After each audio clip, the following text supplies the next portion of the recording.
जोङो आगु बोसोरफोरनिफ्राय जोङो नैबे 5 खेबनि आगु बरदिन फालिनायखौ जोङो देग्लाय नैबे 2024 नि 2 तारिख डिसेम्बराव जोङो लानाय जादों।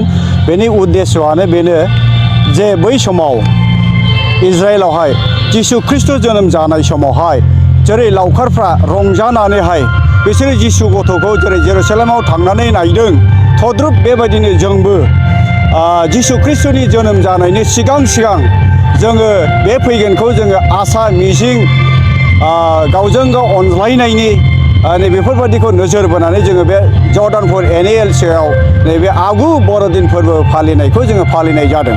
बे आगु बरदिन फोरबो फालिनायजों लोगोसे जोङो जोंनि साइकेलनि सिङाव थानाय जेसेबां मण्डलिफोर दङ, जोंनि गौरां साइकेलनि सिङाव थानाय गासै 30टा मण्डलि आरो मोननै फेल'शिपखौ लानानै जोङो बिथांमोननो नैबे बरदिनखौ जोङो गाजा गोमजायै जेन फालिनो हायो। गावजों गाव एना एनि साननायफोर दङब्ला गोरोबज्लायनानै जोङो मण्डलिखौ लुखांनो गावजों गाव अनज्लायनायनि गेजेरजों बे फैगौ 25 डिसेम्बरखौ नोजोर बोनानै जोङो नैबे आगु बरदिन फोरबोखौ जर्डानपुर NALC मण्डलियाव खालामनाय जादों। बेनि गेजेरजों जोङो बेखौनो फोरमायनो सानदों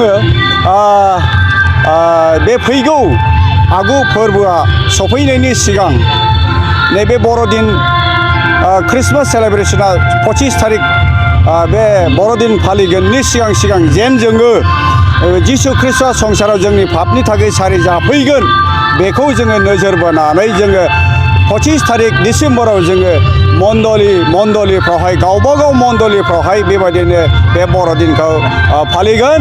दा बेखौ नोजोर बोनानै जोङो दिनैनि नैबे आगु बरदिन फालिनायनि गेजेरजों मेसेज हरनो नागिरदों जे रंजा बाजा ग्रें-ग्रेङैनो जोंनि मण्डलिफ्राव, न'खरफ्राव, गामिफ्राव जोङो रंजानानै जोङो गोसो गोरबोफ्रावहाय जों जिसुखौ सारि जाहोनो हायो, बेखौ नोजोर बोनाय जादों।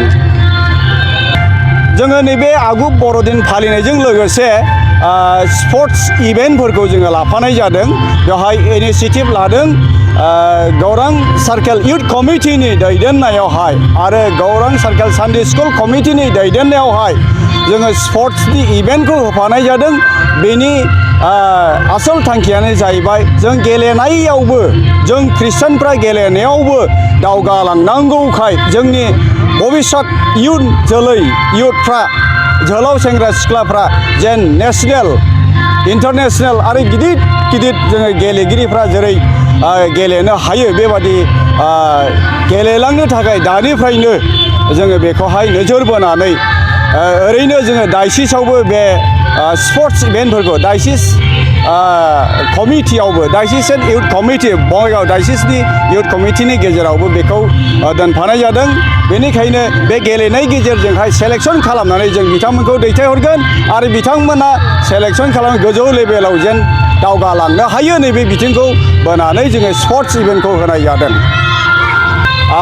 जोबोद गोजोननाय मोनदों बे 5थि आगु बरदिन फालिनायनि गेजेरजों जोङो प्रग्रामाव जोंनि दानि मडारेटर NALC बङाइगाव डायसिसनि बिशप बिथाङा जोंजों हांख्रायजानाय बादि फैनानै इसोरनि रावखौ दाम गोसा बुंनानै जोंखौ फोरोंलांबाय। बेनिखायनो बिथांनिसिम हामबायनायखौ दोनो। खस्थ' खालामनानै फैदों, बेनिखायनो बिथांनिसिम हामबायनायखौ दोनबाय।